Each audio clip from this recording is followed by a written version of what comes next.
श्री गुरुदेव दत्त. श्री ज्ञानेश्वर महाराजांच्या हरिपाठाच्या अभंगावर आपले हे प्रवचन सुरू आहे. त्यातला आज आपण हा 13वा अभंग हा बघणार आहोत आपण. समाधी हरीची समसुखे वीण, समाधी हरीची समसुखे वीण, न साधेल जाण द्वैत बुद्धी, न साधेल जाण द्वैत बुद्धी, बुद्धीचे वैभव अन्य नाही दूजे, बुद्धीचे वैभव अन्य नाही दूजे, एका केशवराजे सकळ सिद्धी, एका केशवराजे सकळ सिद्धी, रिद्धी सिद्धी निधी अवघीच उपाधी, रिद्धी सिद्धी निधी अवघीच उपाधी, जव त्या परमानंदी मन नाही, जव त्या परमानंदी मन नाही, ज्ञानदेवी रम्य रमले समाधान, ज्ञानदेवी रम्य रमले समाधान, हरीचे चिंतन सर्व काळ, हरीचे चिंतन सर्व काळ, समाधी हरीची समसुखे वीण. ज्ञानेश्वर महाराज म्हणतात समाधी हरीची समसुखे वीण. आज या अभंगात एकदम ते समाधीच्या समाधीबद्दल सांगतायत की अरे समाधी कशी प्राप्त करून घ्यायची हे ते सांगतात, आणि का प्राप्त होत नाही हे ते सांगतायत, आणि कशी प्राप्त करून घ्यायची हे ते सांगतात. समाधी हरीची समसुखे वीण. त्या सर्व श्रीहरीच्या सर्व व्यापी निर्गुण निराकार स्वरूपाचं ज्ञान सांगितलं. श्रीहरी हा जसा हृदयामध्ये आहे आत्मरूपाने, तसं सर्व व्यापी सर्व ठिकाणी तोच आहे. तेव्हा त्या सर्वव्यापी निर्गुण निराकार, तो निर्गुण निराकार आहे. त्या निर्गुण निराकार स्वरूपाचं ज्ञान जे आहे, ज्याला ब्रह्मविद्या आपण म्हटलं, राजविद्या गीतेमध्ये सांगितलं, राजविद्या राजगुह्य, ते गुह्य ज्ञान निर्गुण निराकार स्वरूपाचं, श्रीहरीच्या निर्गुण निराकार सर्वव्यापी स्वरूपाचं गुह्य ज्ञान सद्गुरु करून देत असतात. हे प्रवचन निरूपण म्हणजे काय, तर त्या ब्रह्मविद्या आहे, त्या निर्गुण निराकार स्वरूपाचं ज्ञान आहे, हे सद्गुरु करून देतात. याचा समाधीशी काय संबंध आहे ते सांगतात. अरे या ज्ञानाचा समाधीशी काय संबंध? समाधी हरीची समसुखे वीण म्हणजे श्रीहरीशिवाय कुठेही केव्हाही काहीही नाही.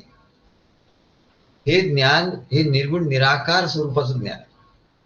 सद्गुरु हे आपल्या प्रिय शिष्याला हे निर्गुण निराकार स्वरूपाचं ज्ञान करून देतात.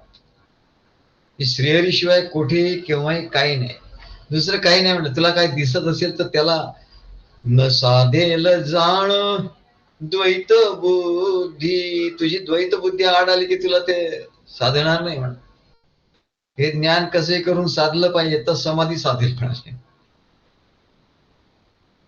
तेव्हा ते सांगतात हे सगळं समाधीच्या बद्दल चाललं आहे. इथपर्यंत आपण आलो आहे म्हणले. आणि समाधी कशी प्राप्त करून घ्यायची, त्याला मुख्य गोष्ट अशी की ज्ञान, निर्गुण निराकार स्वरूपाचं ज्ञान जे सद्गुरू आपल्या प्रवचनातून, बोधातून, निरूपणातून सांगत असतात. तेव्हा याचं एवढं महत्व आहे ना. आणि काय सांगतात निर्गुण निराकार स्वरूपाचं ज्ञान, की त्या श्रीहरीशिवाय कुठेही केव्हाही काही नाही. हे ज्ञान त्याच्या ठिकाणी ठसवलं जातं.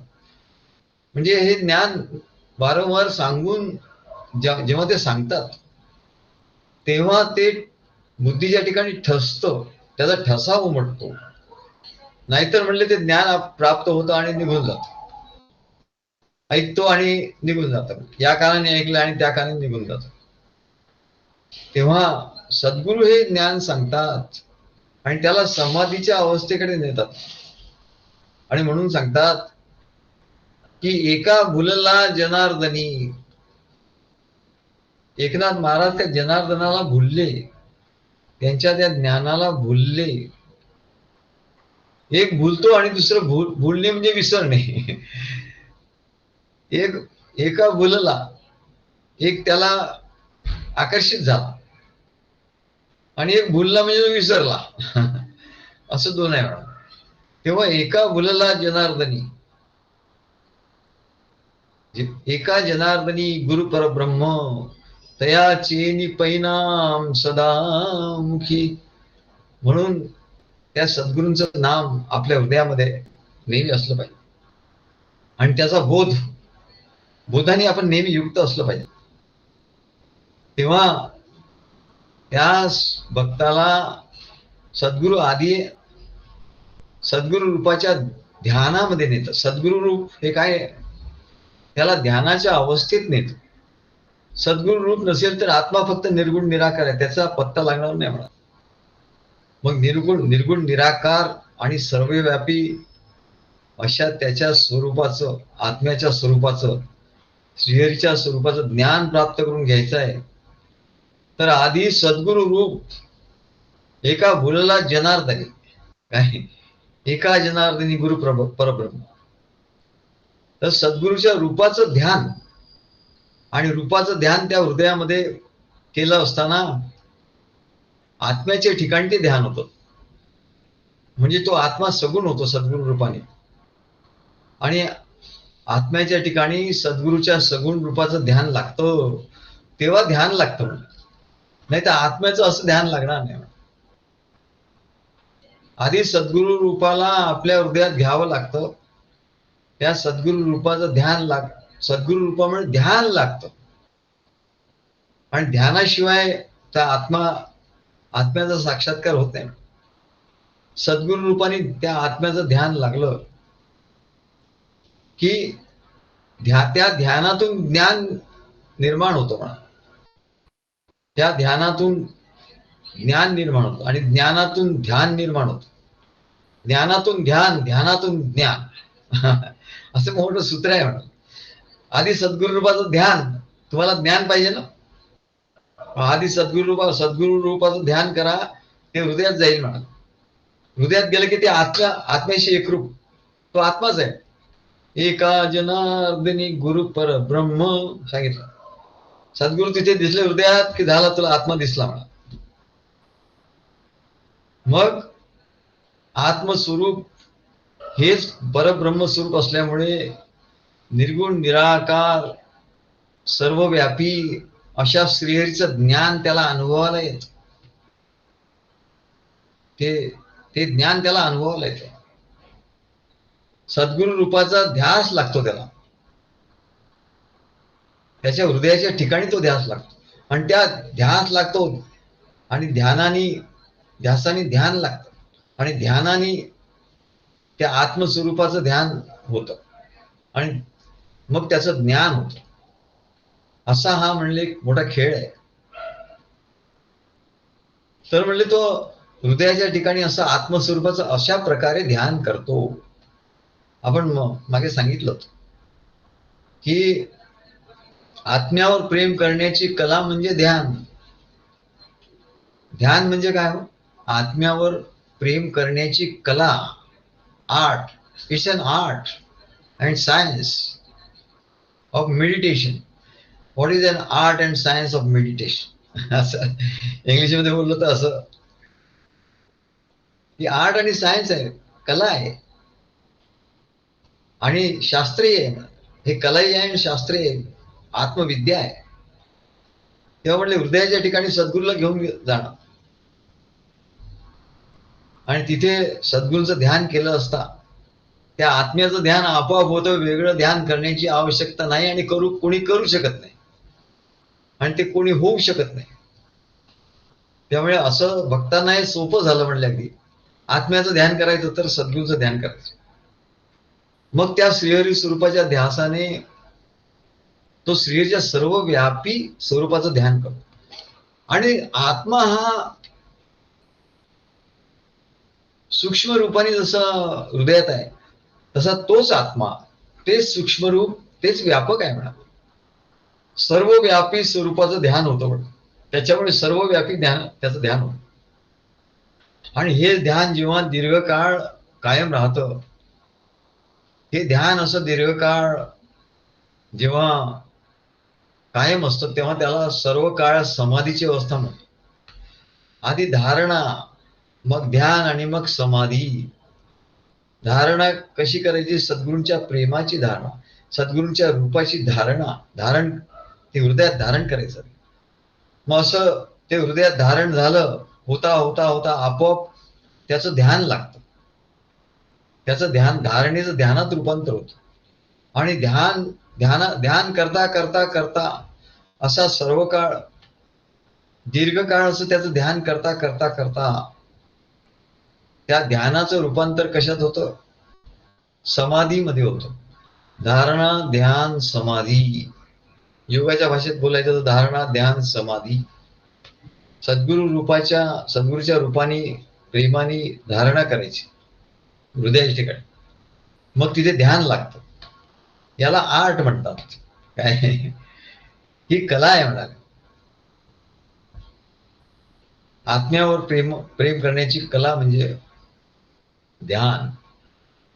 आणि सर्व काळ असं दीर्घकाळ हे ध्यान सुरू राहिलं तर त्याला सर्व काळ समाधीची अवस्था प्राप्त होते. सर्व काळ समाधीची अवस्था प्राप्त. नाहीतर समाधी लावणारे लोक अर्धा तास, 1 तास, 2 तास, 3 तास असो, पण ही तर म्हणले सर्व काळ. आणि समाधी लावली समजा 2-3 दिवस जरी लावली, महिनाभर जरी लावली, परंतु जागृती आली की समाधी भंग होतो. योगाच्या समाधीचा भंग होतो. परंतु ही सद्गुरूंची जी समाधी आहे ही तर हिला चालती बोलती समाधी असं म्हणलं. चालती बोलती.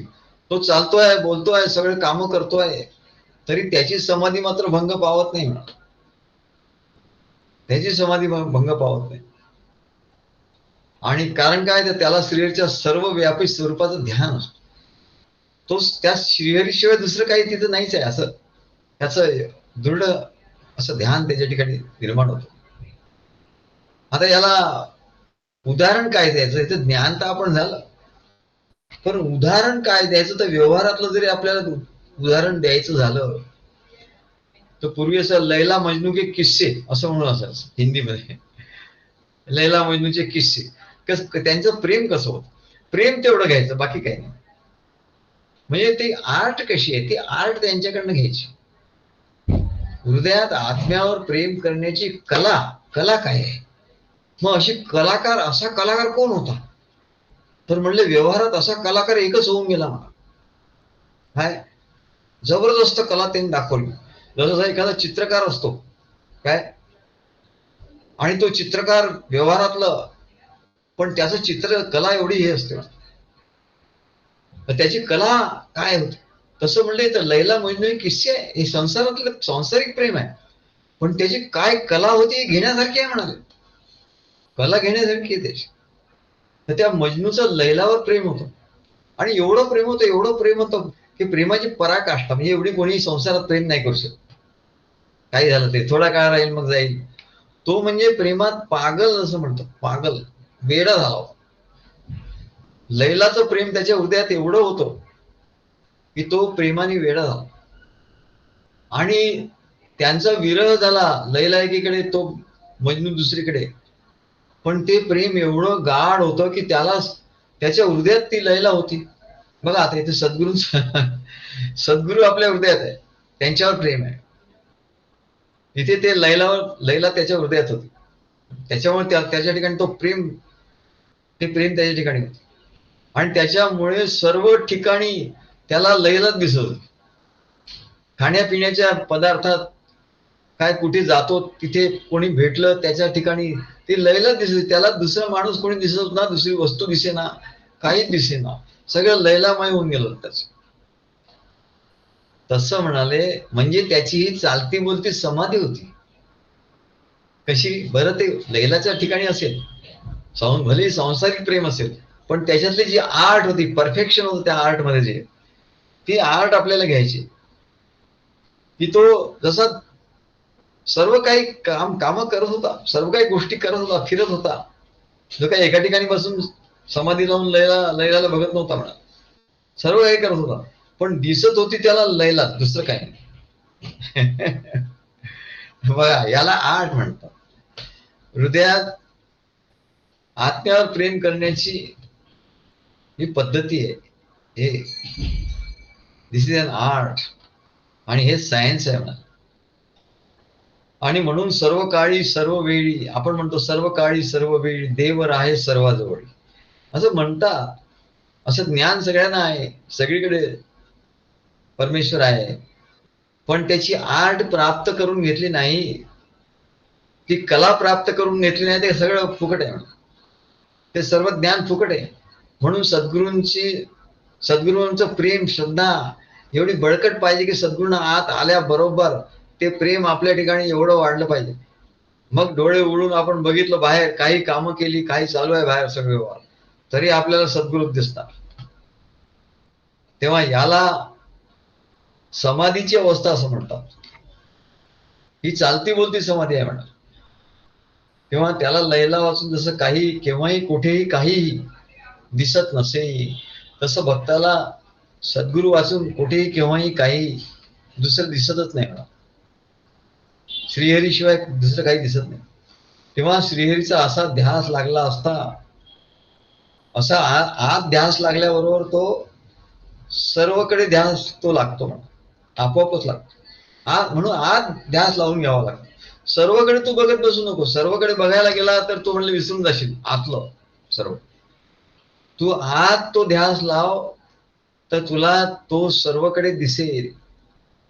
जसा चष्मा लावल्यानंतर सगळीकडे हिरवं दिसतो, काय असं नाही, to paint the town green किंवा रेड, इंग्लिशमध्ये असे म्हणाय, to paint the town red, की त्यांनी संपूर्ण गाव जे आहे ते लाल लाल करून टाकलं किंवा हिरवं हिरवं करून टाकलं. अरे एवढा व्याप कशाला केला?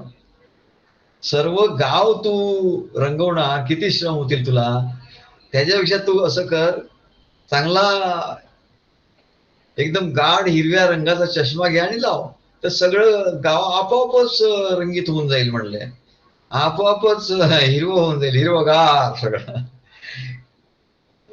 एक चित्र होतं, व्यंगचित्र आम्ही बघितलं, कोणातरी व्यंगचित्र काढलेलं होतं, फार जुनी गोष्ट आहे. तर ती गाय गवत खात नव्हती, तर शेतकरी त्यांनी काय केलं, गायला हिरव्या रंगाचा चष्मा लावला, म्हणून ती गायला लक्षात आले हिरवं आहे, हिरवं गवत आहे, मग ती पटापट पटापट खायला लागली. काय तसं चष्मा लावल्यानंतर सर्व टाउन, सर्व शहर तुम्हाला हिरवं दिसेल. तसं म्हणलं सद्गुरूंच्या त्या सर्व गावाला हिरवं करण्याचं भानगडीत पडायचं नाही म्हणा. तर काय करायचं, आपल्या हृदयातच सद्गुरूंना आणून ठेवलं की म्हणले सर्व आपल्याला, सर्व या जगाकडे बघितलं की आपल्याला सद्गुरूच दिसतील, म्हणले श्रीहरीच दिसेल. सर्व काळी सर्व वेळी सर्व ठिकाणी सर्व वस्तूमध्ये व्यक्तीमध्ये तो दिसेल म्हणा. आणि असा ज्याला तो श्रीहरी सर्व ठिकाणी दिसायला लागतो, त्याला वस्तू व्यक्ती दिसतच नाही, श्रीहरी दिसतो. वस्तू व्यक्तींच्या ठिकाणी श्रीहरी दिसतो हे म्हणणं सुद्धा थोडं गौणच आहे. तो बाहेर व्यवहारात बसतो, बघतो, आणि प्रत्येक व्यक्ती बघतो, आधी व्यक्ती दिसते आणि मग तो श्रीहरी, असं नाही म्हणत तो. त्याला ती व्यक्ती दिसतच नाही, काहीतरी आकार दिसतो, पण त्याचं श्रीहरी त्याच्या आत असल्यामुळे त्याला बाहेर तिकडे श्रीहरी दिसतो. तेव्हा त्याला इतर वस्तू दिसतच नाही, फक्त श्रीहरी दिसतो. यालाच आमच्या महाराजांनी लिहिलंय, याला श्रीहरीची चालती बोलती समाधी असं म्हणतात. समाधी लावलेले ऋषी मुनी साधू आपण बघितले, पण भक्ताचं वैभव म्हणजे वेगळंच आहे. म्हणजे भक्ताची समाधी वेगळीच आहे. हे सर्व काळ आहे, ते कधी आणि कधी भंग न पावणारी समाधी. भक्तीची समाधी आहे, हे कधी भंग न पावणारी आहे. कोणी त्याला भंग करू शकत नाही. म्हणून याला चालती बोलती समाधी असं नाव आमच्या महाराजांनी दिलं. चालती चालती बोलती समाधी. त्यांनी एक काव्य लिहिलं होतं महाराजांनी, पद आहे महाराजांचं. वेड लागले तुझे श्रीहरी, वेड लागले तुझे श्रीहरी. म्हणजे ही समाधी प्राप्त करून घेण्याकरता काय पाहिजे, तर श्रीहरीचं वेड लागलं पाहिजे. वेड, सगळं शहाणपण गेलं पाहिजे आणि वेड लागलं पाहिजे. वेड लागले तुझे श्रीहरी, चैन पडेना तुझ विणक्षण भरी. सद्गुरूशिवाय, त्यांच्या कार्याशिवाय, त्यांच्या बोधाशिवाय त्याला क्षणभर चैन पडत नाही म्हणा. आम्हावरती तुझीच पाखर, तुझ्या चरणीचे आम्ही किंकर, वेड लागले तुझे श्रीहरी. आम्ही तुझे तसे तूही आमुचा, अवधूत रूपे अनुभव साचा, वेड लागले तुझे श्रीहरी, चैन पडेना तुझ विणक्षण भरी. मग ही समाधी कशाने लागते, तर असं वेड लागल्याशिवाय समाधी लागत नाही. ही सदा सर्व काळची समाधी, चालती बोलती समाधी, याच्यासाठी वेड लागलं पाहिजे. तेव्हा तात्पर्य काय सांगतात, अशी सर्व काळ चालती बोलती समाधी लागण्याकरता मनाला त्या सद्गुरूंचं प्रेम आणि भक्ती ज्ञानाचं वेडच लागलं पाहिजे. मनाला सद्गुरूंचं रूपाचं, त्यांच्या प्रेमाचं, त्यांच्या भक्तीचं, त्यांच्या ज्ञानाचं वेडच लागलं पाहिजे, तरच ही समाधी साधेल. समाधी हरीची समसुखे वेण. कारण काय, तर सुखाशिवाय समाधी नाही होत. म्हणा, सुख मिळालं पाहिजे. सद्गुरूंच्या प्रेमाने, भक्तीने, ज्ञानाने त्याचं वेड लागल्यामुळे सुख होतं माणसाला, सुख होत. आणि मग त्याने ते वेड लागतं म्हणा. आणि असं वेड लागलं की मग समाधी लागते. तेव्हा सद्गुरू, त्यांचं कार्य, याचं वेड लागलं की त्याच्या सर्व भावना सद्गुरू रूपी श्रीहरीशी एकरूप होतात. सर्व भावना, मनुष्याला भावना आहेत. तो संसारात असतो, त्याला अनेक व्यक्तींबद्दल, अनेक गोष्टींबद्दल, अनेक वस्तूंबद्दल भावना असतात त्याच्या. या व्यक्तीबद्दल भावना, मुलीबद्दल, मुलाबद्दल, पत्नीबद्दल, पुत्राबद्दल, ऑफिसबद्दल, नातेवाईकांना, सगळ्या भावना असतात. भावना. सद्गुरूंचा आणि त्यांच्या कार्याचं वेड लागलं की या सर्व भावना तिथून शिफ्ट होतात. असं घर आपण शिफ्ट करतो काय, घर शिफ्ट करतो म्हणजे सगळं सामान दुसऱ्या घरात नेऊन ठेवतो. तसं म्हणलं, या सगळ्या भावना गोळा करायच्या, कोणाबद्दल काय वाटतं, आणि सगळ्या सद्गुरूंच्या ठिकाणी एका भूलला जनार्दनी. काय, तसं म्हणले या सगळ्या भावना गुंडाळायच्या, त्याचं पॅकिंग करायचं, ट्रक मध्ये टाकून द्यायचं, आणि दुसऱ्या घरी चांगल्या मोठ्या तिथे जाऊन आपलं राहायचं. आमचे पाते आता दुसऱ्या घरी जाऊन राहिले, ते त्यांना मोठं घर मिळालं, 3-4 रूम असं. मग त्याने तिकडून पॅक केलं सामान, इकडे टाकून दिलं. तशा म्हणले सर्व भावना, सर्व काही भावना, जे जे इतर लोकांबद्दल वाटतं, आपल्याबद्दल सुद्धा वाटतं काहीतरी, की आपण असे आहोत, तसे आहोत, तसे आहोत, तसे. त्याला सगळ्या भावना, त्या आमचे सच्चिदानंद स्वामी म्हणले, ते तर असं म्हणते की चुलीत टाकून तुझ्या भावना. नाही, आम्ही म्हणतो तसं नाही, चुलीत नको टाकू. त्या भावना तू सद्गुरूंशी जोडून टाक. सगळ्या भावना पॅकिंग करून ये, सद्गुरूंच्या समोर सोडून त्यांच्याशी बस, ते करून टाका. सद्गुरु रूपी श्रीहरीशी सगळ्या भावना एकरूप करून टाकणार. त्याचं सांसारिक जीवन हे सद्गुरु कार्याशी एकरूप होत. आपलं जीवन घ्यायचं सद्गुरूंच्या कार्याशी एकरूप करून टाकायचं. समाधी पाहिजे ना, असे साधे आणि होणार नाही म्हणजे थातूर मातूर गोष्टी. समाधी हरीची समसुखे वेण. सुख पाहिजे, सुख पाहिजे तर सद्गुरूंच्या ठिकाणी सुख आहे, संसारात सुख नाही. केशवदास महाराजांनी सांगितलं, संसारी सुख नाही, सुख नाही आधी विचारुनी पायी. सगळ्यांना जाऊन विचार म्हणा. काय की सगळ्यांना जाऊन विचार, या संसारात सुख आहे का हो? तुला समजत नाही, तुला असं वाटतं की संसारातच सुख आहे, संसारातच सुख आहे. पण मग म्हणले जा जरा आणि सगळ्यांना विचार, का हो तुम्ही सुखी आहात का? मी जरा सर्वे करायला लावलं, तुमच्याकडे किती सुखी माणसं राहतात? प्रत्येक माणसाला विचार, तो आपलं दुःखच सांगेल मला. म्हणून त्या एका साधूनी सांगितलं की जा म्हणाले. त्याच्याकडे कोणीतरी आला, खूप दुःख करायला लागला, आपलं खूप दुःख सांगायला. तो साधू म्हणाला की असं कर तू, आधी मी तुझं निवारण करतो दुःख, पण तू आधी जा सर्वे करून ये. सर्वे हा शब्द नाही उच्चारला त्याने, पण म्हणजे जा प्रत्येकाच्या घरी जा आणि त्याला विचार की तू सुखी आहे का? नाही, त्याचा सदरा घेऊन ये म्हणले. जो असं म्हणेल की मी सुखी आहे, त्याचा सदरा घेऊन ये म्हणले माझ्याकडे. तो गेला बिचारा, पहिल्या घरी गेला. काय हो तुम्ही, तुमच्याकडे किती सुखी लोक आहेत? आमच्याकडे इकडे जनगणना करायला परवा लोक आले होते. किती लोक राहतात काय? म्हणले एवढं पंचायती कशाला करताय? नाही म्हणले कॉर्पोरेशन सांगितले. काय मग तुमचं नाव काय? तुम्ही कोण? मी डॉक्टर आष्टेकर. तुम्ही डॉक्टर? माझा नमस्कार केला. नमस्कार.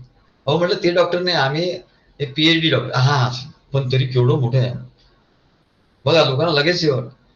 तेव्हा त्यांनी सांगितलं आम्ही सर्वे करायला आलो, तुमच्याकडे किती सुखी लोक आहेत. त्यांनी आपल्याकडे बघितलं तर पहिले त्याला लक्षात आलं की आपण सुखी नाही. बायकोकडे बघितलं तर बायको तर आणखीनच जास्त दुःखी. मग त्याने मुलाबाळांकडे पाहिलं तर मुलगा बाळ तर रडतच होती. अरे अरे अरे, सगळ्या घोटाळा, इथे काय आपल्याला सदरा मिळणार नाही. दुसऱ्या घरी गेला, दुसऱ्या प्रकार, तिसऱ्या घरी गेला, तिसऱ्या, असे 100-150 घर त्यांनी बघितली. आता तो तरी किती घरी जाणार बिचारा. मग शेवटी परत आला. म्हणले साधू म्हणाले की तुला मिळाला काय सुखी माणसाचा सदरा? नाही हो म्हणले, कुठेच मिळाला नाही म्हणाले. म्हणजेच काय तर रे बाबा, या जगात सुख नावाची गोष्टच नाहीये, म्हणून नाही मिळाला तुला. या जगात सुख नाही. केशवदास महाराजांनी लिहिलं, संसारी सुख नाही, सुख नाही. दोनदा म्हणलं, संसारी सुख नाही, सुख नाही आधी विचारून पाही. सगळ्यांना विचार, सर्वे कर. काय आणि मग काय कर, संतांची धरी बाही. ते शर्ट घालतात असे, त्यांचं बाई असते मोठी, हाफ शर्ट नाही घालत. हाफ शर्टची बाई धरता येत नाही, फुल शर्ट घालतात, बंगाली शर्ट घालतात, तशी बाई धरता येतो. संतांची धरी बाई.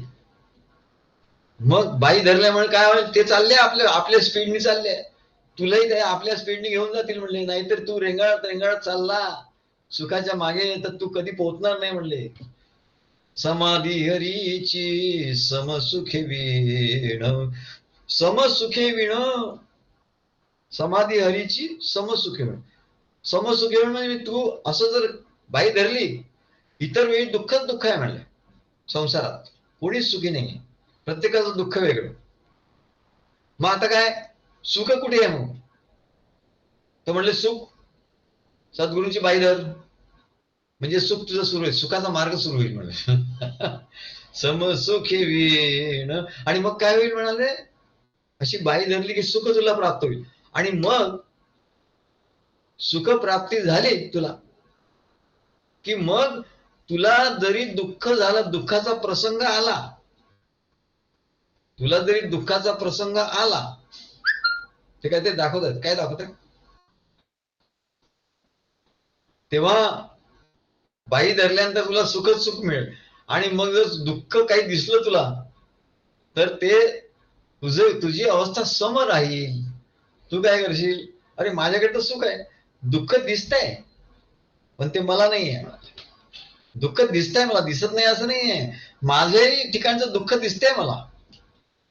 काय आज भाजी बरोबर नाही आली, काय तिखट झाली, काय काय जेवण बरोबर नाही, दुःख मला दिसतंय पण दुःख होत नाही. कारण काय, मी सम करून टाकलं. दुःख आणि सुख हे वेगळं नाही ठेवलं. दुःख आलं तरी तेच, माझं सुख माझ्या ठिकाणी आहे आणि ते सुख असल्यामुळे दुःख आलं तर मी त्या दुःखामध्ये ते सुख टाकून देतो. मग ते सुख आणि दुःख सम होऊन जात. काय दुःख आलं ना की मी काय करतो, ते जे सुख आहे ना, सद्गुरूंच्याकडून जे सुख मिळालं ना, त्याच्यामध्ये टाकून देतो. एखादी भाजी तिखट झाली, मग काय करायचं, मग त्याच्यात गुळ टाकायचं. आम्ही मग गुळ मागवतो, गुळ घेऊन ये जरा, जरा तूप घेऊन ये, आणि मग ते गुळ त्या भाजीमध्ये टाकून देतो. झालं, सम झालं. तसं म्हणले दुःख तुमच्या जीवनात येणार आहे, सुख दुःख दोन्ही आहे, पण या सुख दुःखापेक्षाही पलीकडचं जे सुख आहे, ज्याला आनंद असं म्हणतात, ते सद्गुरूंच्या ठिकाणी आहे. तर बाई पक्के धरून ठेव, म्हणजे तुला सुखच सुख होईल. मग तुला दुःख आलं ना, तर सुख दुःख सम कसं करायचं, सुख दुःखे समे कृत्वा लाभा लाभो जया जयो. तुला कधी लाभ होईल, कधी नुकसान होईल, कधी तोटा होईल. तर म्हणजे एकदा आम्हाला एका माणसाने आमचे 70,000 रुपये घेऊन गेला, परत आणून दिले. असे एकदा नाही झालं, दोनदा.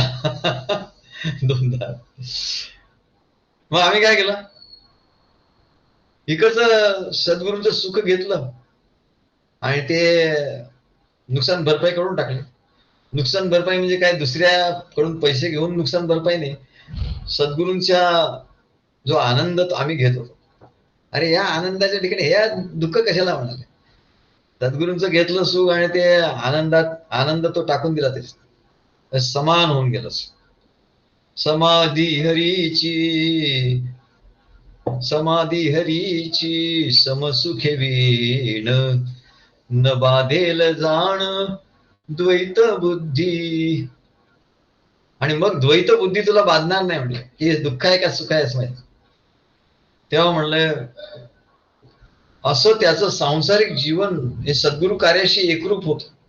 आपलं जीवन घ्यायचं, सद्गुरूंच्या कार्याला लावून टाकायचं. आपलं भावना घ्यायच्या, सद्गुरूंच्या प्रेमाशी जोडून द्यायचे. सगळे जोडलं ना की मग त्यांचा जो स्पीड आहे तो आपल्याला येतो. जसं मालगाडीच्या मागे लोक असतात, किंवा मोटर स्कूटर असतं एक, दुसऱ्याचं स्कूटर बंद पडलं की तो मित्राला सांगतो, तुझं स्कूटर तू त्याच्या स्कूटर पाय देतो आणि तो आपलं चालवतो, मग मागचं याचं स्कूटर चालू होतं, काय घेऊन जातो तो. तसं म्हणले बंद पडलेलं स्कूटर सुद्धा चालतो, तसं याचं बंद पडलेलं असेल स्कूटर संसाराचं, तरी ते चालायला लागतं म्हणले सद्गुरू. म्हणजे आपलं जीवन सद्गुरूच्या जीवनाशी एकरूप करायचं, आपला संसार सद्गुरूंच्या संसाराशी एकरूप करायचं, आणि आपलं मन सद्गुरूंच्या मनाशी एकरूप करायचं, आपली बुद्धी सद्गुरूंच्या बोधाशी एकरूप करायची. असा करून बघावं. लूज शेंटिंग न करे, असं ते याच्यावर लिहिलेलं असतं, गाड्यांवर, मालगाड्यांवर. आमच्या तिकडे मालगाड्या खूप असायच्या, त्याच्यावर लूज शंटिंग न करे म्हणजे काय, अरे ते बरोबर टाईट करून ठेवू, नाही तर लूज झालं तर ते डबे म्हणले मागच्या मागे राहते आणि इंजिन निघून जाईल पुढे. तसं म्हणले सद्गुरूचं लूज शेंटिंग नको म्हणाल, सद्गुरूचं शेंटिंग जबरदस्त पाहिजे, असं नुसतं तुटलं नाही पाहिजे म्हणाल. काय तेव्हा असं शेंटिंग करून पाहिजे, लूज शेंटिंग न करे, टाईट शेंटिंग पाहिजे म्हणा. जरा तरी लूज झालं की झालं, you will lose, you will be the लुझर. काय तेव्हा ते सांगतात की समाधी कशी प्राप्त करून घ्यायची, साधी गोष्ट नाही म्हणा, खायची गोष्ट नाही. समाधी हरीची समसुखे वीण, आधी सुख दुःख समकर, सुखे दुःखे समकृत्वा. मग सम कसं करणार, नाही नाही मग दुःख आल्यानंतर सुखच म्हणायचं, असं नाहीये, असं नाही होऊ शकत. दुःख आहे दुःखच आहे, सुख आहे सुखच आहे. तू त्या गाडीला धरलं, बाईला धरलं म्हणजे काय, गाडीला धरलं, आणि सद्गुरूंचा जो आनंद आहे तुझ्या ठिकाणी आला, हीच तर कला आहे म्हणाल, हीच तर सगळी कला आहे, हेच तर सायन्स आहे, art and science of spirituality. काय आम्हाला वाटतं कधीतरी आपण इंग्लिशमध्ये भाषण करावं, अशी खुमखुमी येते. आम्ही एकदा SIS कॉलेजमध्ये गेलो होतो, आमचा नंबर 4थ्या नंबरवर आमचं भाषण ठेवलं होतं, पण नंतर त्यांना काय वाटलं तर माहिती नाही, त्यांनी आमच्याकडे आलं, can you speak as a chief guest. म्हटलं ठीक आहे, आमचं काय, आमचं तयारीच असतात चीफ गेस्ट. म्हटलं चीफ, मग मी चीफ गेस्ट झालो. हा माझं पहिलं भाषण झालं. आणि 40 मिनिटं गेली, ते आमचं 1.25 तास होऊन गेलं, ते कोणाला पत्ताच लागला नाही. 1.25 तास होऊन गेलं, कसा कोणाला पत्ताच लागला नाही. मग मीच म्हटलं नाव it is 1 hour 15 minutes, may I continue or may I stop? तो no, please continue for further 15 minutes. अरे काय, तेव्हा म्हणाले हे कसं असतं, याला समाधीची अवस्था म्हणतात. बाकीचे नंतर आमच्याकडे आले ना, आमच्या नंतर आले ना, कोणी 10 मिनिटं बोललं, 20 मिनिटं बोललं, कोणी काय काही कोणी ऐकलंच नाही, त्यांचं ऐकूच शकलं नाही कोणी. त्याला समजलंच नाही काय. कारण तो मला म्हणाला, ये सब सर मैनेजमेंट में बोलने वाले हैं, ये तो हमने पढ़ा है सब, क्या we already know management, management confluence म्हणून, we already know it. You tell something about spirituality and management, how it is linked. ठीक. तेव्हा ते म्हणतात ना, पाणी पी पी के, पाणी पिऊन पिऊन ग्लास खाली झाला. तेव्हा ते म्हणतात की याला समाधीची अवस्था, समसुखे विण, सर्वांना सुख, समाधी हरीची समसुखे विण, न बाधेल न साधेल जाणं द्वैत बुद्धी. आणि म्हणून ते सांगतात की सद्गुरूंचं कार्याचा आपण एक भाग झाला पाहिजे. आम्ही सद्गुरूंच्या कार्याचं, सद्गुरूंचं कार्य आम्हाला जीवन माहितीच नव्हतं. काय काय जीवनात चाललंय, आमच्या मंडळी सगळं सांभाळून घेत होते ते जीवनात सगळं. बरं ते सुद्धा येत होती, विवेकला घेऊन येत होती ती दुपार संध्याकाळी रोज. काय मग महाराज सांगितलं, अरे रोज नाही, ते लहान मुलाला गाडीच्या गर्दीत तू घेऊन येते नाही यायचं. लहान मुलाला गाडीच्या गर्दीतून ती घेऊन यायची. बुधवारचा कार्यक्रम, गुरुवारचा कार्यक्रम, रविवार 3 वार तर ती यायचीच. मी तर रोज जात गाडीच्या गर्दीतून, रोज आमची कसरत. तेव्हा याला तपश्चर्या असं, अशी तपश्चर्या. आम्हाला माहिती नाही आमचा संसार कसा झाला. तुम्ही आम्हाला संसाराचा आमच्या काय अनुभवच नाही आला.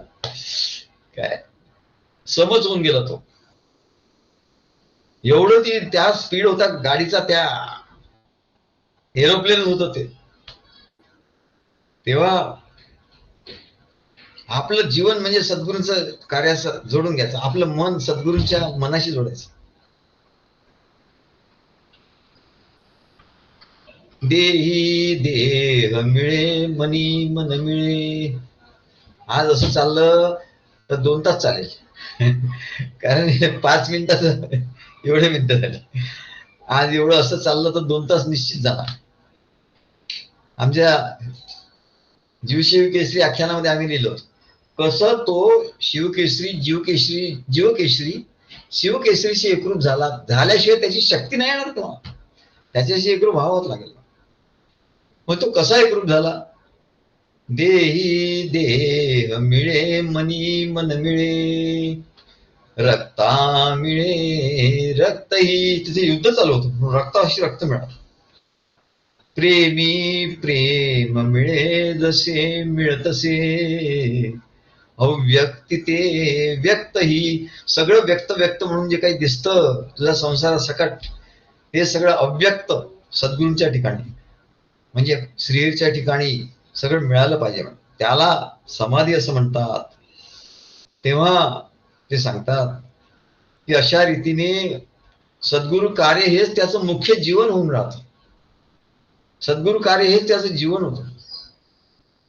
आणि सर्व तऱ्हेने त्याचं इंद्रिय, मन, बुद्धी यांना सद्गुरूरूपी श्रीहरीचं ज्ञान होतं. त्याच्या इंद्रियांनाही सद्गुरूंच्याच ज्ञान होतं. त्याच्या मनाला सुद्धा सद्गुरूंचंच ज्ञान होतं. त्याच्या बुद्धीला सुद्धा श्रीहरीचं ज्ञान होतं. आणि जेव्हा असं होतं तेव्हा त्याला समाधी असं म्हणतात. यालाच महाराजांनी आमच्या लिहिलं की इंद्रिय, मन, बुद्धी हे सद्गुरूरूपी श्रीहरीचं ज्ञान होत त्याला, इतर ज्ञान काही होतच नाही. तेव्हा त्याला समाधी प्राप्त झाली असं होतं. तेव्हा समाधी झाली प्राप्त. आणि अशी समाधी प्राप्त होण्यासाठी सद्गुरूरूपी श्रीहरीपासून मग अशी समाधी प्राप्त व्हायची तर काय पाहिजे? समाधी हरीची समसुखे विण न साधेल जाण द्वैत बुद्धी. मग अशी समाधी साध्य होण्यासाठी द्वैत बुद्धी नको, द्वैत बुद्धी नष्ट झाली पाहिजे. मग द्वैत बुद्धी म्हणजे काय? अशी समाधी प्राप्त होण्यासाठी सद्गुरु रूपी श्रीहरी पासून आपण निराळे आहोत, आपण वेगळे आहोत. सद्गुरु तिकडे आहे, आपण इकडे आहोत. सद्गुरु निराळे आहे, आपण निराळे आहोत असं म्हणाले, त्याला द्वैत बुद्धी असं म्हणतात. सद्गुरूंचं कार्य वेगळं, आपलं कार्य वेगळं. सद्गुरूंचं जीवन वेगळं, आपलं जीवन वेगळं. सद्गुरूंचं मन, सद्गुरूंच्या मनात वेगळे विचार, आपल्या मनात वेगळे विचार. सद्गुरूंच्या बुद्धीमध्ये वेगळं ज्ञान, आपल्या ठिकाणी वेगळं ज्ञान. असं वेगळं वेगळं जे असतं म्हणजे याला द्वैत बुद्धी असं म्हणतात. आणि अद्वैत, सद्गुरू अद्वैत करतात, अद्वैत तत्वज्ञान. तेव्हा हे असं वेगळं वेगळं जे झालंय म्हटलं, हेल्टर स्केल्टर, त्याला एकत्र मिळवलं पाहिजे. तेव्हा सद्गुरूंचं कार्य वेगळं, आपलं कार्य वेगळं. सद्गुरूंचं मन वेगळं, आपलं मन वेगळे विचार. सद्गुरूंची बुद्धी, त्याच्यात ज्ञान वेगळं, त्यांचं चिंतन वेगळं, आपलं चिंतन वेगळं. असं असेल तर याला काय म्हणतात? सद्गुरूंचं ध्येय वेगळं, आपलं ध्येय वेगळं. हे वेगळं वेगळं झालं की याला काय म्हणतात? द्वैत बुद्धी. समाधी हरीची समसुखे वीण न साधेल जाण द्वैत बुद्धी. द्वैत बुद्धीमध्ये ती समाधी नाही साधत. म्हणून काय करायचं? तर सद्गुरूंचं जीवन आणि आपलं जीवन एक, सद्गुरूंच्या भावना आपल्या भावना एकच. आणि त्याच्यात म्हणले त्या भावना वेगळ्या वेगळ्या असेल, दुजेपणाचा भाव असेल, तोपर्यंत द्वैत राहील आणि तोपर्यंत समाधीचा अनुभव येणार नाही. जोपर्यंत श्रीहरी दुसरं म्हणजे संसाराचं, जगाचं, नातेवाईकाचं, कुटुंबाचं, सगळ्याचं ज्ञान जोपर्यंत या इंद्रियांनी होत आहे, इंद्रियांना तेच ज्ञान होत आहे. मग देहाला तेच ज्ञान होत आहे, मनाला तेच ज्ञान होत आहे, बुद्धीला तेच ज्ञान होत आहे, संसाराचं. यांच्या द्वारा हे ज्ञान थोडं थोडं जरी होत असेल संसाराचं, आधी थोडं थोडं होणार, पण हळूहळू करता हे ज्ञान जेव्हा सद्गुरूंच्या ठिकाणचं ज्ञान, जे पराविद्या, म्हणून ते ऐकायचं, म्हणून श्रवण करायचं म्हणाल. ही पराविद्या, हे ज्ञान जेव्हा श्रवण होईल, असं करता करता याचा जेव्हा ध्यास लागेल, तेव्हा मन बुद्धी चित्त इंद्रिय, एवढं काय देह, याला सुद्धा वेगळं ज्ञान संसाराचं होणार नाही. आणि द्वैत बुद्धी सगळी नष्ट होईल. म्हणून म्हणतात बुद्धीचे वैभव अन्य नाही दूजे. सगळ्यात बुद्धिमान कोण? भक्त हा सगळ्यात बुद्धिमान असतो. बुद्धीचे वैभव अन्य नाही दूजे. म्हणून परमानंद स्वामी सगळ्या सांगत की म्हणले यांच्या पुढे बुद्धीचं एवढं वैभव आहे, अध्यात्म एवढं वैभव आहे, बाकीचं वैभव यांनी मिळवलं नाही. वेळच कुठे होता आम्हाला वेळच नव्हता बाकी काय करायला. बस तेव्हा म्हणले बुद्धीचे वैभव अन्य नाही तुझे. ते म्हणाले यांनी काही दुसरं मिळवलं नाही. म्हणले काय मोठा फ्लॅट घेतला नाही, काय मोठे बंगले बांधले नाही, काही मोठे गाड्या घेतल्या नाही. घेतली होती गाडी, आम्ही ती विकून टाकली. फ्लॅट होता तो आम्ही विकून टाकला.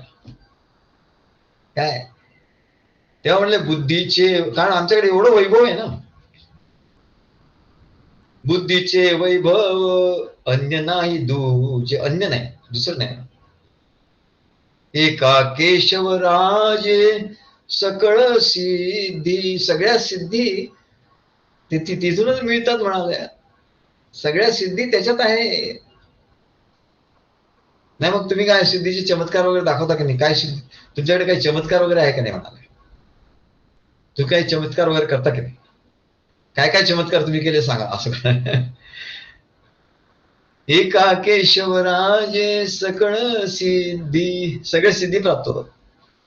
तेव्हा म्हणले महत्भाग्याने जेव्हा सद्गुरूंची, सद्गुरू रूपी श्रीहरीची भेट होते, आणि मनाच्या ठिकाणी जेव्हा सद्गुरु रूपी श्रीहरीबद्दल प्रेम आणि श्रद्धा, बघा प्रेम आणि श्रद्धा हा शब्द नेहमी येतच असतो. याला भाव असं म्हणतात.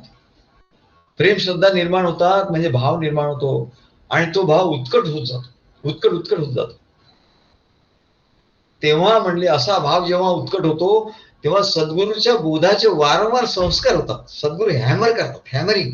काय तुमचं गुरुवारी होतं, आता परत शुक्रवारी होतं, काय सारखं म्हणले, सारखं सारखं. आणि आम्हाला सांगतात तुम्ही डायरीत लिहा, इकडे लिहा, तमकं करा. हॅमरिंग झालं पाहिजे म्हणजे हॅमरिंग. सद्गुरूंच्या बोधाचे वारंवार संस्कार घडतात. बोलिलेचे बोलावे, ऐकलेचे ऐक. हा भाव, श्रद्धा भाव आणि प्रेम भाव सद्गुरूंच्या बद्दल त्याच्या ठिकाणी एवढा असतो. आणि मग सद्गुरू बोधाचे वारंवार संस्कार घडून मग काय होतं म्हणाले, अरे काय होतं काय सांगू म्हणले, एवढा आनंद मला आता आज एवढा आनंद होत आहे समाधी. अरे खायची गोष्ट नाही म्हणजे समाधी प्राप्त कशी करून घ्यायची ते सांगतायत मग काय. तेव्हा म्हणले आधी भाव सद्गुरूंवर श्रद्धा प्रेम याने याचा भाव असा उत्कट होता होता होता होता होता. सद्गुरू बोधाचे वारंवार संस्कार वारंवार सांगत असतो. असं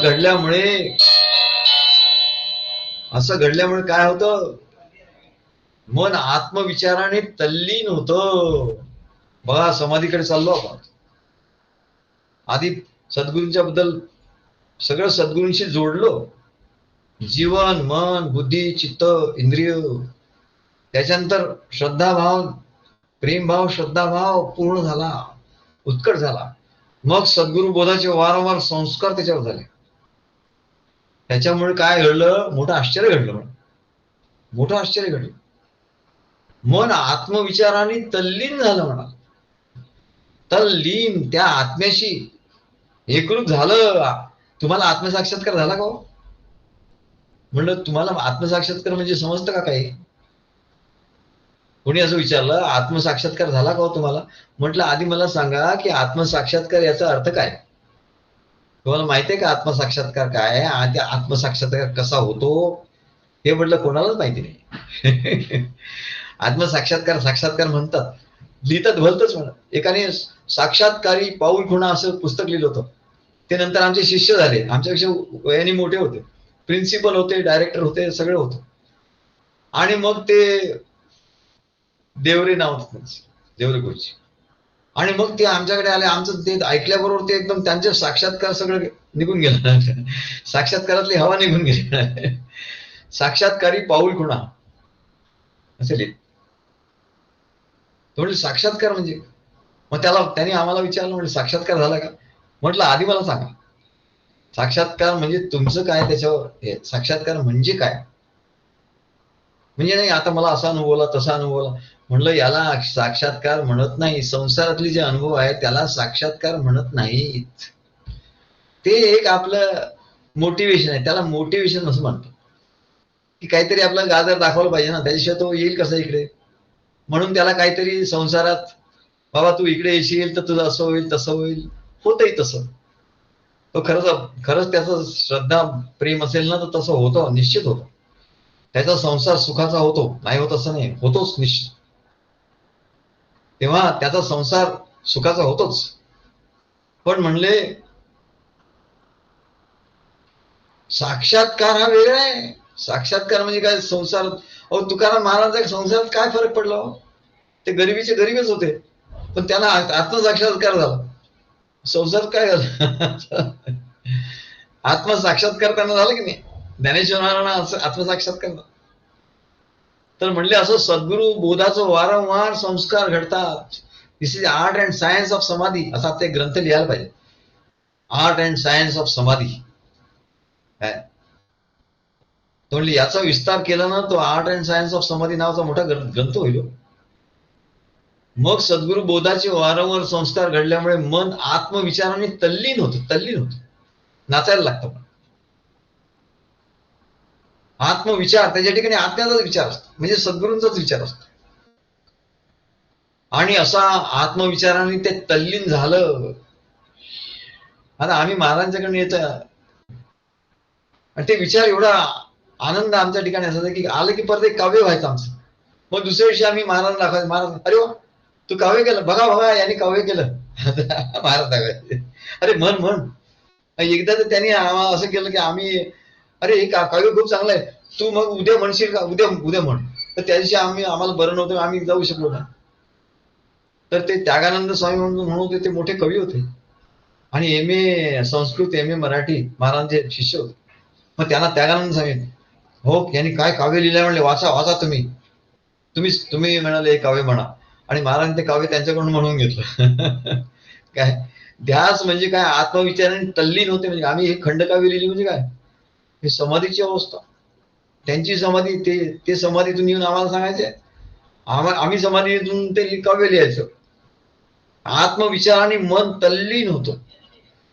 तिथे आम्ही जे 12 वर्ष राहिलो, 12 वर्ष तपश्चर्या, म्हणजे आत्मविचाराशिवाय दृश्य काही नाही.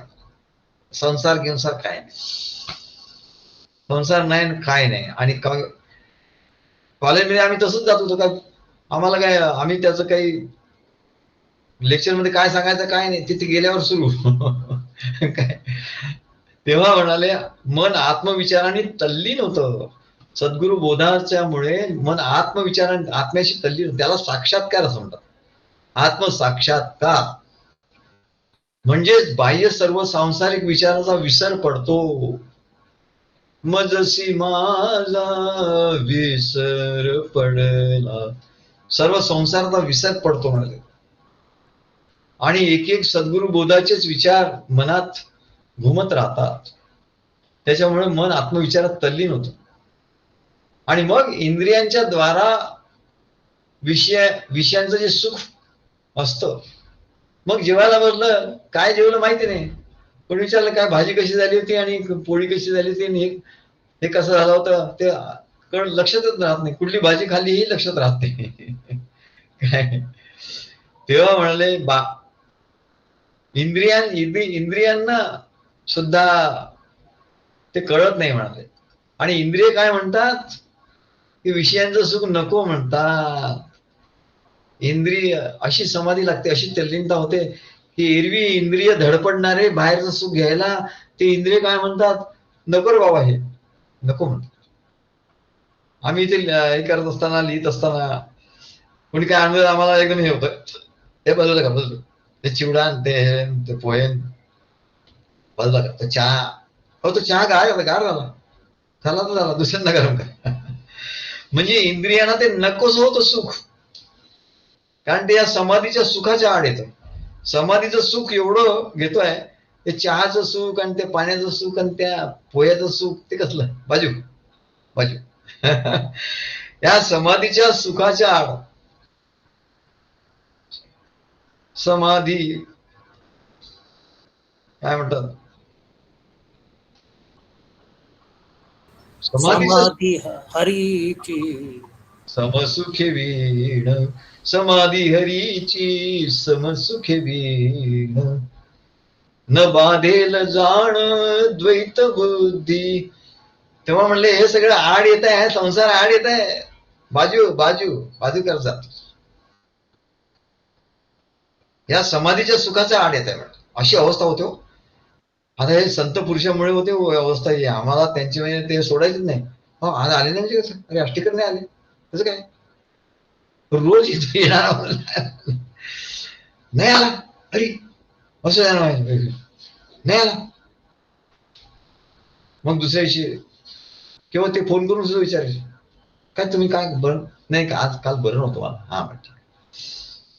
तेव्हा त्या सुखाच्या आड म्हणाले, मनाला तो अडथळा सहन होत नाही म्हणले, समाधीच्या आड काय आलं. आणि मन त्या विषयांना पळवून लावते, भाग जाओ, काय मनात विचार त्या विचारांना पळवून लावते, हे नको मला विचार, यातले विचार नको मला. जसं लहान मुलं त्या खेळामध्ये अगदी दंग झालेले असतात, एवढे दंग झालेले असतात, काय मातीचं हे करत असतात, किल्ला करत असतात, त्या किल्ला करण्यामध्ये ते दिवस दिवस फुकट घालवतात त्यांच्या. आणि आई त्यांना किती वेळा बोलवते, अरे चॉकलेट घे बाळा, श्रीखंड केलाय, आवडीच्या वस्तू बासुंदी केली आहे, शिरा केलाय, तो त्याचं काही लक्ष नसतं. एक नाही, दोन नाही, तीन नाही, तो किल्ला आहे की किल्ला. इतका दंग झालेला असतो. कितीही आवडते पदार्थ दिले तरी तो घेत नाही. तसं म्हणले सद्गुरूंच्या या कार्यात तो एकदा त्याला समाधीची अवस्था झाली की म्हणले त्याला काय आवडत नाही, संसारातलं किती मोठी गोष्ट असली काही त्याला आवडत नाही म्हणतो बाजू बाजू कर. तेव्हा मन ते सगळं बाजूला करून टाकतं आणि मनाची अवस्था अशी आत्मविचाराची तीव्रता वाढते. आत्मविचारांची अशी तीव्रता एवढी तीव्र होता ते आत्मविचार. आणि मग काय होतं, आर्ट अँड सायन्स आम्हाला लिहायलाच पाहिजे. काय काय आर्ट अँड काय सायन्स आहे व्हायचं. तुमच्या महाराजांनी लिहिलं आत्मविचारांची तीव्रता वाढते आणि तीव्रता वाढल्यानंतर काय होतं तर मनात येणारे सर्व संशय नाहीसे होतात. मनात सारखे संशय येत असतात. सद्गुरूंचा बोध ऐकला, जेवढा बोध आधी अज्ञानी असतं तर त्याला काही संशय येत नाही म्हणाल, कारण त्याला काही माहितीच नसतं. पण जसं जसं ज्ञान व्हायला लागतं ना तसं तसं त्याचा संशय वाढायला लागतो, संशय वाढायला लागतो. मग आम्ही त्याला म्हणतो, अरे मीच तर सांगितलं होतं तुला. हो मग तुम्हीच तर सांगितलं होतं असं. अरे मग मी सांगितलं होतं चूक झाली काय? मी तुला ज्ञान व्हायला म्हणून सांगितलं तर तुझ्या मनात संशयच वाढले. तो आमचंच वाक्य कोट करतो, तुम्ही असं असं म्हणलं होतं.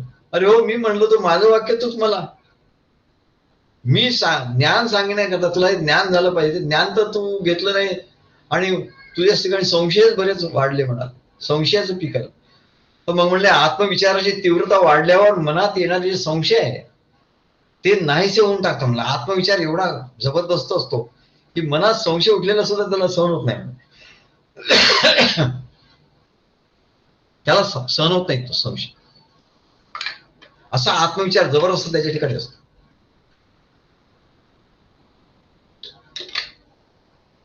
मग म्हणाले काय होतं, आर्ट अँड सायन्स परत आलं म्हणाले. आत्मविचाराची तीव्रता वाढली, संशय नाहीसे, तो आपले संशय स्वतःच नाहीसे करून टाकतो, नाही मागताय म्हणतो. हे काय संशय माझ्या ठिकाणी आला, हा संशय नको मला म्हण. संशय का मनी आला, हा संशय मला नको, कारण तो माझ्या समाधीच्या आड येतो. एवढं जबरदस्त त्याचं हे होतं. मग सद्गुरूकडून प्राप्त झालेल्या आत्मबोधाच्या ठिकाणी आत्मबोध, त्याच्या ठिकाणी बुद्धीचा निश्चय होतो. बघा हे सायन्स आहे म्हणा. मनात येणारे संशय, त्याच्या ठिकाणी ज्ञान झाल्यावर मनात संशय येणार निश्चित, पण त्या संशयाला कोण नाहीच करणार, सद्गुरू नाही करणार. सद्गुरू प्रवचन करणार, सगळं करणार, बोध देणार. मग तुझे संशय नाहीसे, संशय तू नाहीसे करायचे.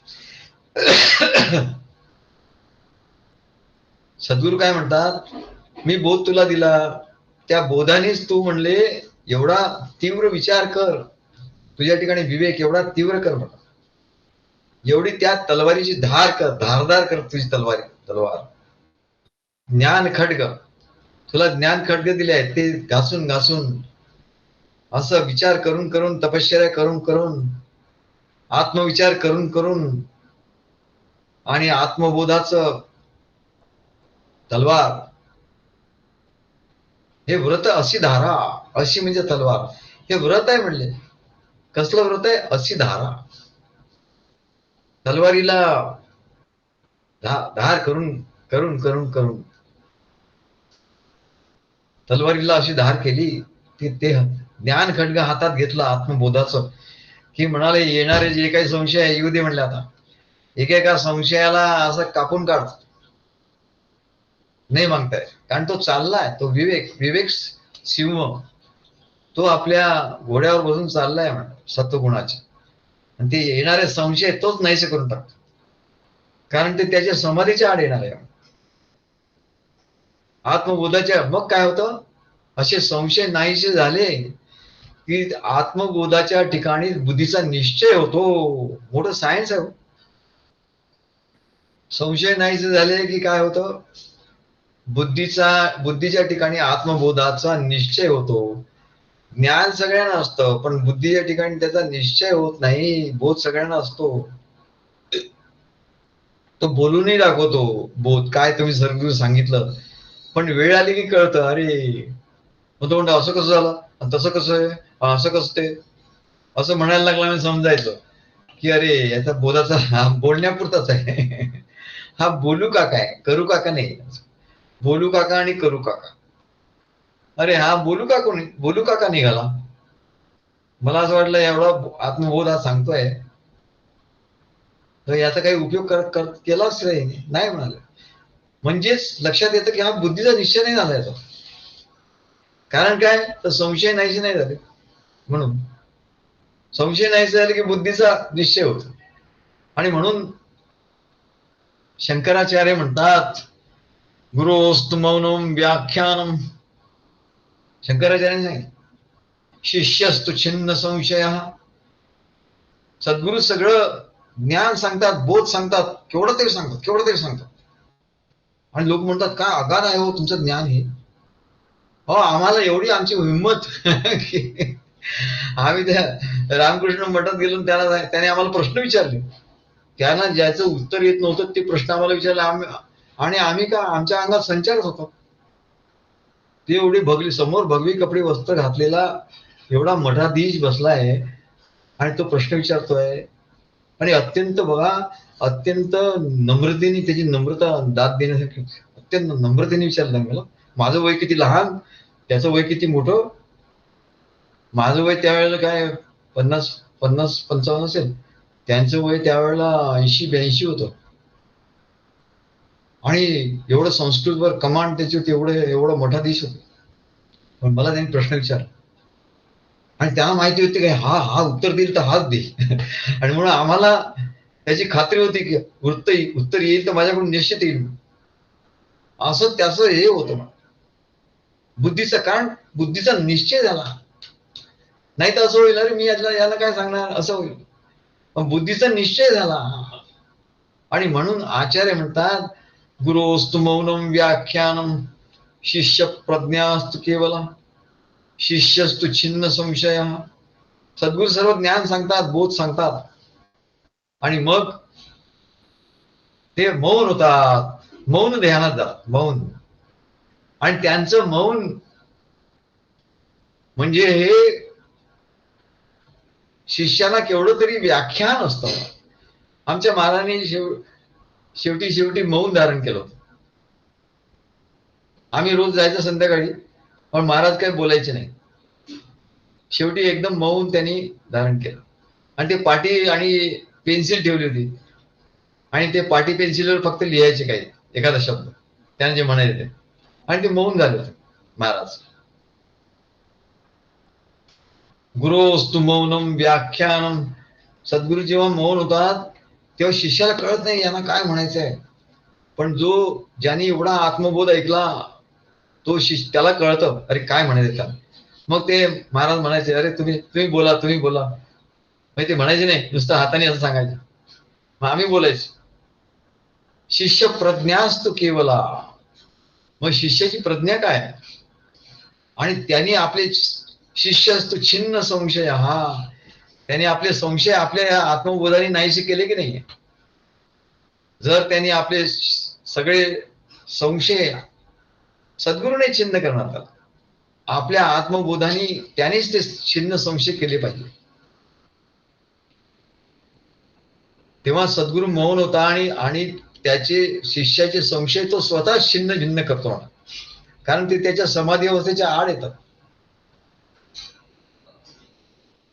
शिष्य प्रज्ञास्तु केवळ, त्याच्या प्रज्ञा बुद्धीचा प्रकाश होतो. नाही तर त्याच्या प्रज्ञा बुद्धीचा प्रकाश होणार कधी. सद्गुरू बोलतायत त्याला येणार कधी. मग तो त्याच्या बोधरवीच्या प्रकाशाने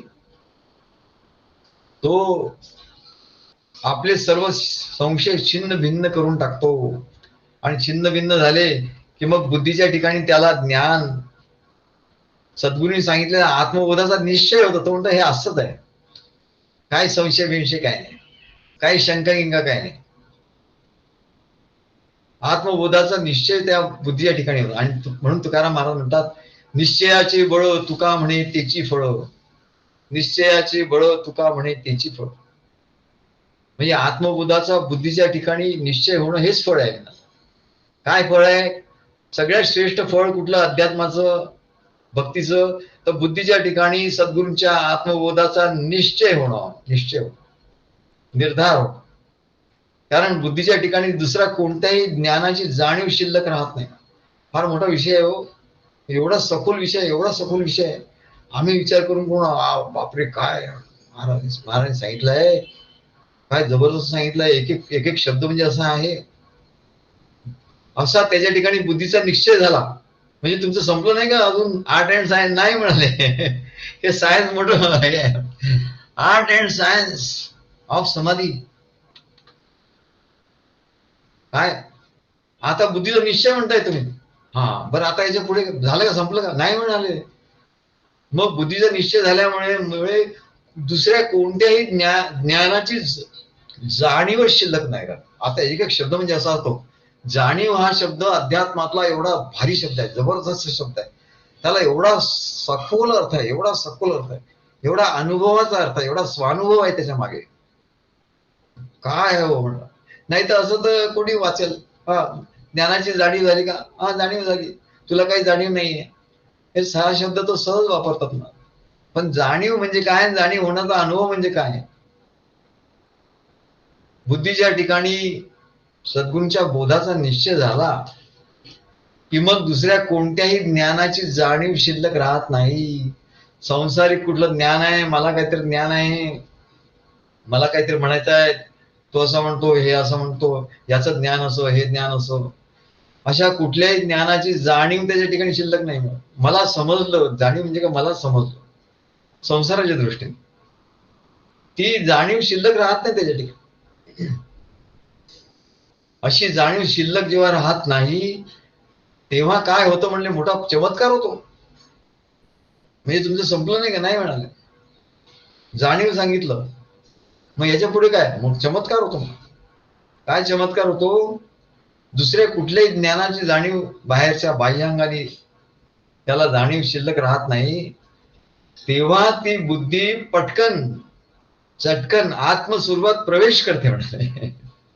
बघ केवढं सायन्स आहे. जेव्हा बाहेरचं काही त्याला ज्ञान नाही, काय न कश्चित अंतर नवेदत, न कश्चित बाह्यम अवेदत. बाहेरचं काही ज्ञान राहत नाही, आतलं काही ज्ञान राहत नाही त्याच्या ठिकाणी. बाहेरचं ज्ञान म्हणजे संसाराचं ज्ञान, आतलं ज्ञान म्हणजे माझे काही मन बुद्धी चित्त याला काहीतरी वाटतं, तेही ज्ञान शिल्लक नाही.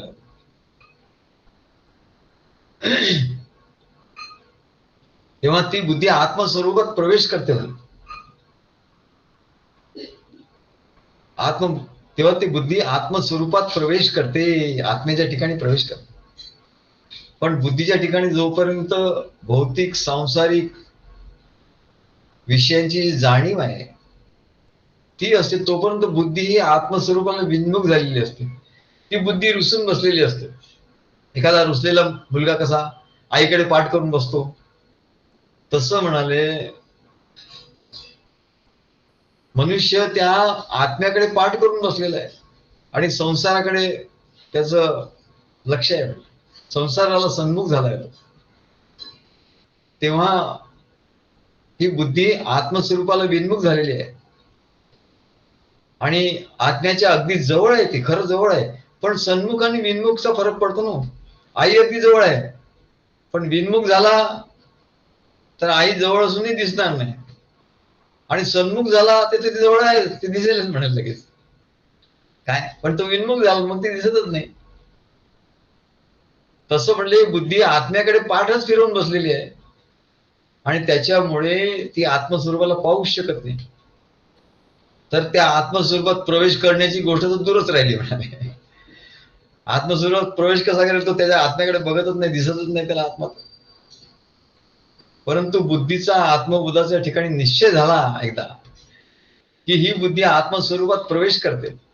म्हणजे ज्याप्रमाणे एखाद्या भव्य ऐश्वर्ययुक्त राजमहालात प्रवेश केल्यानंतर, आपण एखाद्या मोठ्या महालात प्रवेश केला, आपल्याला कसं वाटतं, बाबा. आम्ही जेव्हा मुंबईला आलो तेव्हा पहिल्यापासून विटी स्टेशन बघितलं. आता नागपूर स्टेशनही मोठं आहे, पण विटी स्टेशनची भव्यता ते पाहिल्यावर आमचं डोकंच चक्रावलं.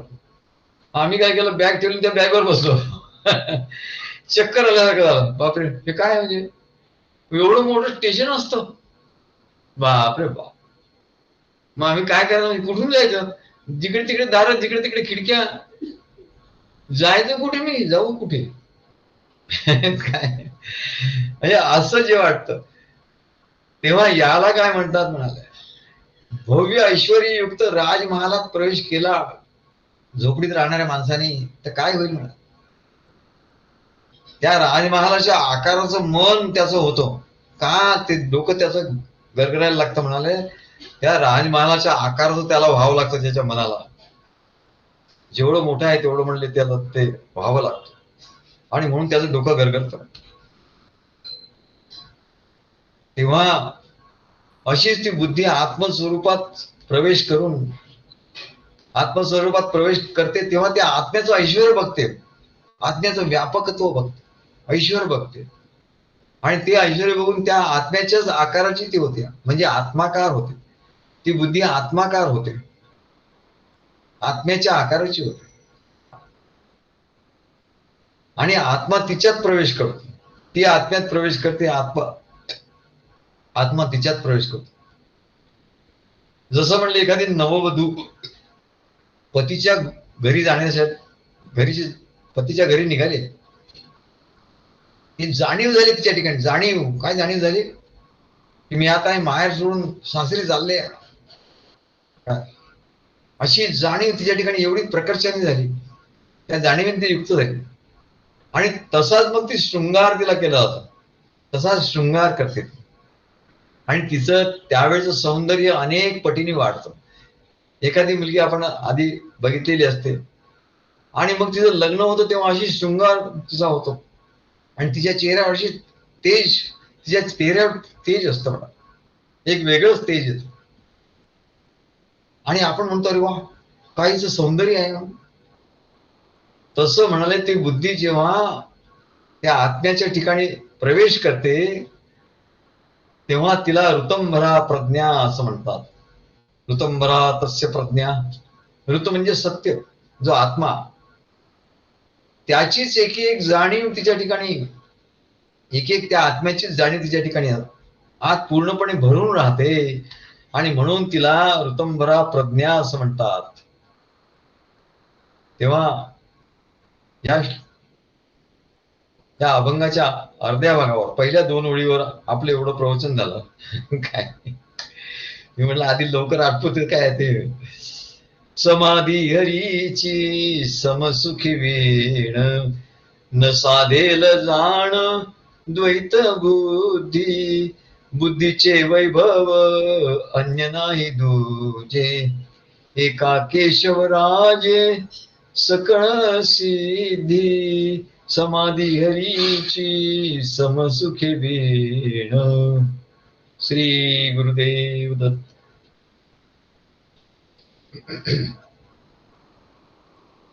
दुसरा भाग करायचा का?